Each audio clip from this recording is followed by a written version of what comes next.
Friday, March 27th, 2020. Our first Shabbat totally at home, newlyweds who decided to make challah for the first time.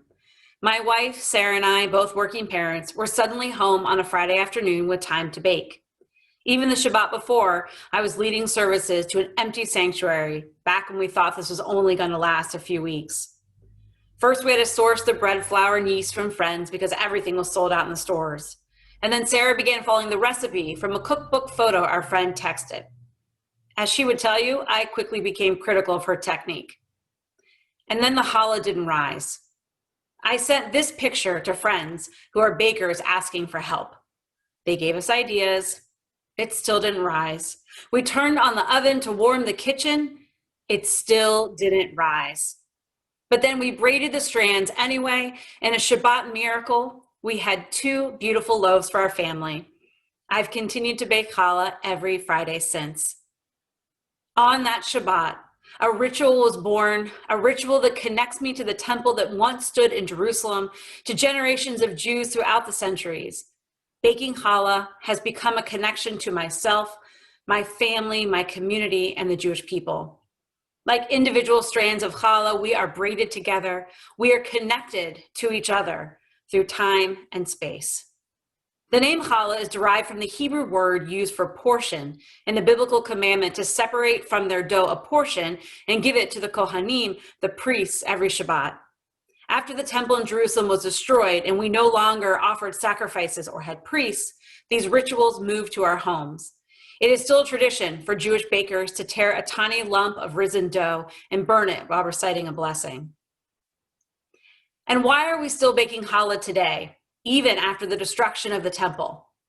Because Judaism is not bound to a single time and a single place. While the fillings have evolved, the baking has not. At a time when we gather digitally, when we create sacred spaces in our homes because our sanctuary doors remain closed, we look to our past to inform and ensure our future, and it is hard work. This is not the first time Jewish community has reinvented itself. There's a rabbinic story that when Rabbi Yochanan and Rabbi Yeshua left Jerusalem and saw the Holy Temple destroyed, Rabbi Yeshua said, "Woe to me, for the place where all of Israel's sins are forgiven is destroyed." And Rabbi Yochanan replied, "My son, do not be distressed, for we have a form of atonement just like it." And what is it?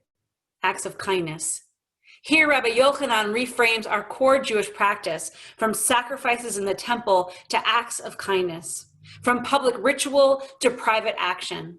In the midst of a major tragedy, the destruction of the temple in Jerusalem, when Judaism could have ceased to exist, it survived and thrived. So what about today, when our temple is not destroyed, but our beautiful sanctuary and the ability to gather is extremely limited, maybe for a while? Why are we still members of Congregation Beth Israel when anyone with an internet connection can join us online? I wasn't comfortable going back to my gym, even though it's open, so I canceled my membership and bought a treadmill for my basement. And when we're talking about Jewish communal life, it's easy to slip into the model of membership as it relates to the synagogue community, like it would be to the gym. In this case, you pay your dues to the synagogue, I get a salary, you get a powerful and inspiring Rosh Hashanah sermon. I'm not saying that you don't deserve a good sermon, but making it about a transaction isn't very satisfying. You may wonder, this is what I get for my membership? I think all of us want more than that. And as responsible as a synagogue is to create a community of which we want to be a part, each of us has a responsibility to make it that kind of community, to be co-creators of that type of community. The synagogue isn't a product created by the clergy. It's a community we are all responsible for. Even though we Jews are over 3,000 years old, our Judaism is a radical faith. Torah and the Jewish people exist for one purpose and one purpose only: to provide a framework for all of us to understand that we are not alone, and in the process to affirm that our lives have meaning, purpose, and value. These days, when the world feels dark and distant, when we feel powerless and out of control, when our state is literally burning, we must be partners together in creating community that matters. Our purpose is to deepen relationships with each other and Judaism. That's it. That's the reason we exist. Ecclesiastes teaches two are better than one, and a threefold cord is not easily broken. The message is clear. We are stronger together. The text teaches about a threefold cord. It says nothing about three individual strands. The strands only gain their durability through being bound together, and their durability is determined by the strength of their bond. And so it is with challah. A strand of dough on its own does not a challah make, but through the weaving of multiple strands together, a challah comes into existence. Through the weaving of people together, a community comes into existence. Even before the pandemic changed our world and forced us to physically close our synagogue doors, there were countless articles questioning whether the synagogue as an institution would survive the 21st century. Even before all of this, I spent a lot of time thinking about what Jewish community and Jewish life would look like as younger digital natives come of age, when we transition from the generation of Jews who built our physical institutions to the generations of Jews who live their life online. With this current crisis, we've been catapulted into the future. Change that would have taken at least 10 years is happening now, and the way we engage is radically different. We never could have imagined not gathering in our sacred spaces for life cycle events, religious school, or the high holidays. I used to joke about selling the temple buildings and instead meeting in coffee shops and parks around the city. I regret that joke now as we're witnessing the effects of the loss of gathering. Data from a recent study by the American Enterprise Institute shows that during COVID-19, just being a member of a religious institution has significant positive impact on our mental health, even though we're not physically gathering. There are real and meaningful differences when you're a member of a religious organization. So yes, there are thousands of apps focusing on your spiritual health. Today, some people like to meditate or do yoga, take long walks, which bring them to a place of spiritual connection. Me too. But on our own individual pursuit in and of itself is not enough. We cannot be Jewish alone.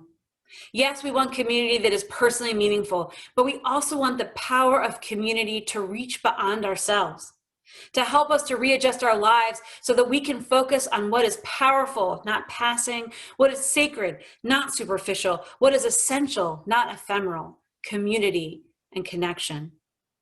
We are here because we are here. Our synagogue is not defined by its architecture, as beautiful as our sanctuary is. Our synagogue is not about sanctuary or office space, social halls, or classrooms. I could be standing in the sanctuary right now in my robe delivering this sermon to an empty room. But I chose to be on Zoom in my home where we have built community over these last several months. Because our synagogue is defined by its real contents. Congregation Beth Israel is about each of us. We are Congregation Beth Israel.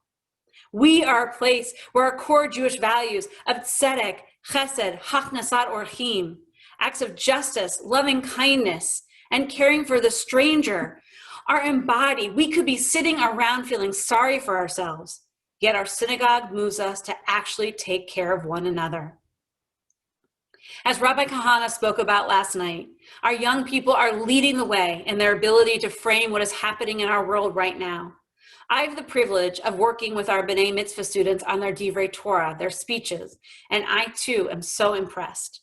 On one of our recent celebrants, Coco Pike taught us something so powerful about community that I want to share some of what she said right now. When this pandemic began, I was really worried about what would happen to my bat mitzvah. Would I be able to see my friends? How would I stay in contact with my family? This was scary because without a community, life is a lot harder. You don't have people to pick you up when you're down, to teach you new skills and how to cope with difficult things, like a pandemic. But COVID-19 definitely taught me something. I learned that my community is strong and can overcome challenges. If you don't believe me, then let me show you some proof. Despite the fact that we can't get on planes to travel and can't see each other in person, all of you are still here, listening to my speech and giving me the strength I need to accomplish this milestone. Despite being miles apart, my community is still with me on this day. Coco is right. Even though the way that we are meeting as a community is different, our values are still the same. Our community still brings fulfillment and joy.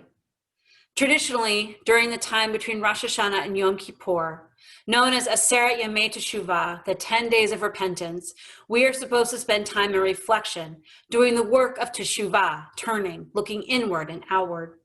This year, I'm going to ask you to do two things. One, I'm asking you to think about what being Jewish means if you don't have a physical building. You cannot be Jewish alone. So what are you going to do? The second is a little more concrete. Over the next 10 days, I want you to write down the names of 12 congregants you would normally wish a Shana Tova to during the service. And if you can't think of 12 people, I want you to contact me. Go ahead, pause the video, write down the names. I want you to send them a text or call them on the phone. You can blame me and say, Rabbi Joseph made me do it. I want you to wish them a Happy New Year. I want you to see how they're doing during this very difficult time.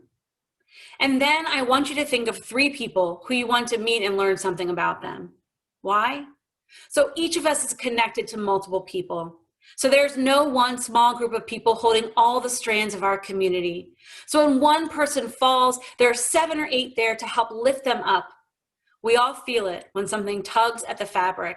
And so the entire community becomes responsible for helping to support and celebrate each other. 3 and 12 are not random numbers. They're the numbers of strands and humps in our challah.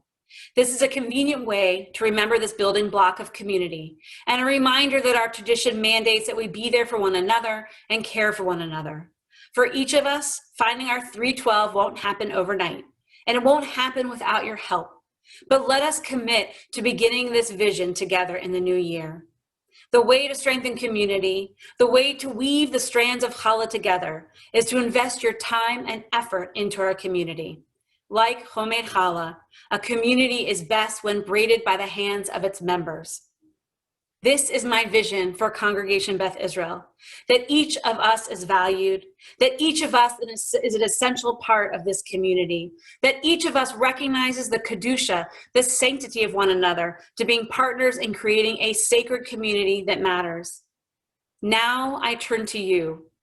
Be my partner, be our partner. Join me, join all of us in mixing the dough, in watching it rise, and in braiding our community together. In this new year, now more than ever, how will you braid our community to make it sweeter and stronger? Shana Tova! Happy New Year! Happy New Year! Shana Tova.